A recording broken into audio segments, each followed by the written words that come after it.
Oke, selamat datang semuanya. Siap-siap ya, karena kita akan melakukan perjalanan melintasi 3 milenium. Kita bakal lihat gimana salah satu peradaban paling hebat dalam sejarah, Mesir kuno, bangkit dari lautan kekacauan, menciptakan dunia yang luar biasa teratur, cuma untuk akhirnya ditelan lagi sama kegelapan yang sama.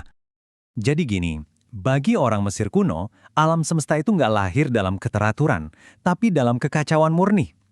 Bayangin aja samudera purba tanpa ujung yang mereka sebut Nun. Dan ini bukan sekedar dongeng loh, ini adalah ketakutan terbesar mereka. Seluruh peradaban mereka, dari dewa-dewa sampai Fir'aun terakhir, itu ibarat benteng yang mereka bangun buat nahan gelombang kekacauan abadi ini. Nah, ini dia teka-teki utamanya. Gimana ceritanya peradaban yang begitu terobsesi dengan keteraturan, yang bangun monumen-monumen buat melawan waktu, bisa bertahan 3.000 tahun, tapi pada akhirnya malah hancur sama kekuatan yang paling mereka takuti. Yuk kita cari tahu bareng-bareng. Untuk benar-benar ngerti jiwa Mesir, kita harus balik lagi ke awal, ke mitos inti mereka. Karena dalam kisah inilah mereka mendefinisikan dunia mereka dan posisi mereka di dalamnya. Di jantung kepercayaan Mesir, ada duel abadi ini, Ma'at lawan Isfet. Ma'at itu lebih dari sekedar teratur ya, dia itu kebenaran, keadilan, keseimbangan kosmik. Intinya, cara alam semesta seharusnya berjalan. Nah, lawannya, Isfet, itu sisi gelapnya, kekacauan, kebohongan, dan kekerasan. Menjaga Ma'at dan melawan Isfet itu bukan cuma tugas Firaun, itu tujuan hidup setiap orang Mesir. Dan mitos ini punya tokoh-tokoh utamanya. Dua dewa yang bersaudara. Ada Osiris, sang pembawa peradaban, dialah yang ngajarin manusia bercocok tanam, membangun kota, pokoknya membawa Ma'at ke dunia. Terus ada Set, saudaranya. Dewa gurun yang tandus dan badai yang ganas, dia ini perwujudan Isfet. Dan ya, seperti yang bisa ditebak, Set benci banget sama saudaranya karena semua itu. Rasa iri Set ini akhirnya membusuk jadi rencana yang licik dan kejam. Dia ngadain pesta besar buat ngehormatin saudaranya. Di sana, dia pamerin sebuah peti mati yang dihias super indah, sebuah mahakarya, dan nantang para tamu buat nyobain siapa yang pas di dalamnya. Tentu aja, peti itu udah dibuat khusus untuk Osiris. Begitu Osiris berbaring di dalam, Set langsung membanting tutupnya, menyegelnya dan melemparnya ke sungai Nil. Kekacauan, untuk pertama kalinya, menang besar. Tapi keteraturan itu nggak gampang menyerah. Istri setia Osiris, Isis yang sakti, berhasil nemuin peti mati itu, dan pakai sihirnya buat menghidupkan lagi suaminya. Ya, cukup lama buat mengandung seorang putra. Putra itu adalah Horus, sang dewa elang, yang lahir dengan satu tujuan, membalaskan dendam ayahnya, merebut kembali tahta, dan memulihkan Ma'at. Nah sekarang, yuk kita lihat gimana pertempuran kosmik antara paman dan keponakan ini turun dari alam para dewa dan ngebentuk dunia nyata, menciptakan penguasa paling absolut yang pernah ada di muka bumi. Kemenangan Horus atas Set dalam mitos itu jadi semacam cetak biru buat masyarakat Mesir. Firaun itu bukan cuma seorang raja, dia adalah Horus yang hidup, dewa yang berjalan di antara manusia. Tugas utamanya, tugas sucinya, yang meniru kemenangan Horus setiap hari, menegakkan Ma'at dan menghancurkan Isfet dimanapun dia muncul. Dan sejarahnya pun ngikutin alur mitosnya loh, mirip banget.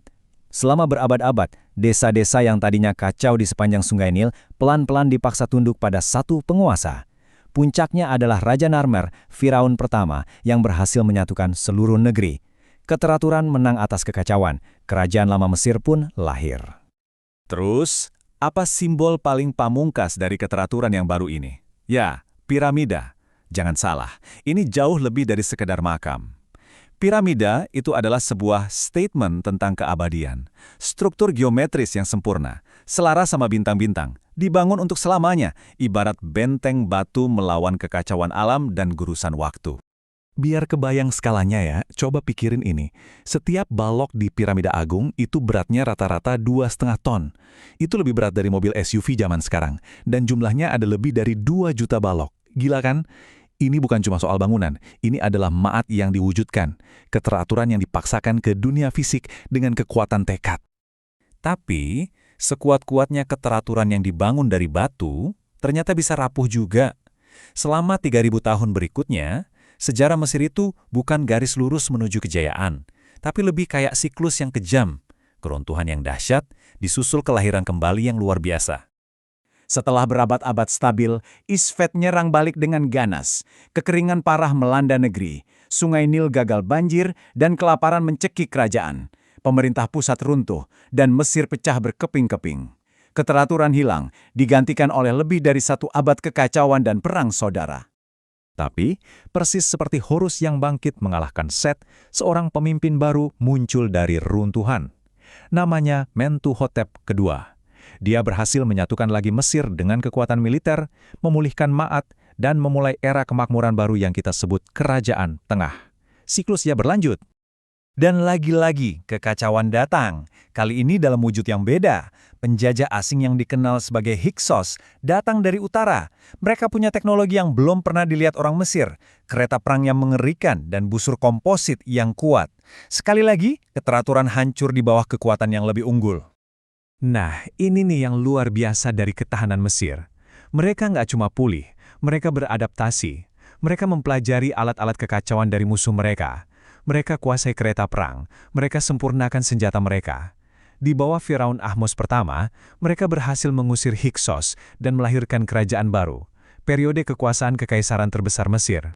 Puncak dari kekuatan baru ini mungkin ada pada sosok Ramses II, alias Ramses Agung. Pemerintahannya yang luar biasa, 66 tahun adalah perwujudan Ma'at. Kekuatan militernya nggak tertandingi, diplomasinya cerdik, bahkan sampai menandatangani perjanjian damai pertama dalam sejarah. Dan program pembangunannya bikin ayahnya kelihatan biasa aja. Dia adalah simbol utama Firaun yang menegakkan keteraturan. Tapi, nggak ada siklus yang berlangsung selamanya kan? Gelombang kekacauan terakhir udah mulai kelihatan di Cakrawala. Dan kali ini, gelombang itu nggak akan bisa ditahan oleh Mesir. Yuk kita masuk ke babak terakhirnya. Kali ini kekacauan nggak datang sebagai satu pukulan, tapi lebih kayak 1000 sayatan. Gelombang invasi berturut-turut dari kekuatan-kekuatan baru, bangsa laut yang misterius, Assyria yang kejam, Persia yang perkasa, terus menggerogoti kekuatan Mesir. Siklus kelahiran kembali akhirnya mulai goyah, Mesir yang dulu perkasa, sekarang jadi pion dalam permainan kekaisaran lain.